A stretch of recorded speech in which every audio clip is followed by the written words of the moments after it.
Qaranglar, telefonga parolni teraman. Mana bu ekran ochiladi. Endi telefonga boshqa parol teradigan bo'lsam, vashshe boshqa hech kim bilmagan ekran ochiladi.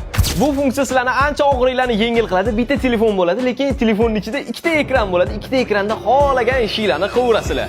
Bu funksiyani yoqish uchun birinchi navbatda nastroyga kirib, eng tagiga tushiramiz. Bu yerda ko'rishingiz mumkin, расширенный настройка bor. Xuddi shu joyga bosamiz. Bu yerdan sal pastroqqa tushiramiz. Bu yerda mana второе пространство bor. Xuddi shu joyga bosib, mana shu narsani bosasizlar, aktivatsiya qilib olsanglar, sizlarda ham xuddi shu tarzda ikkita parol terganinglarda ikkita ekran ochiladigan bo'ladi.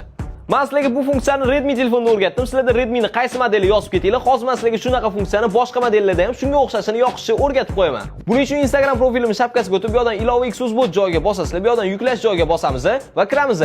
Va sizlarda botimiz ochiladi. Botimizdan boshlash qilasizlar. Eng oxirgi qatorga o'tasizlar. Va botimizdan dual ilovasini yuklab olasizlar. Redmi'ning o'zining nastroykasidan qilsanglar bo'ladi. Boshqa telefonlarda bemalol botga o'tib yuklab olib, shu funksiyani yoqib qo'ysanglar bo'ladi. Bu videoni yo'qotib qo'ymanglar.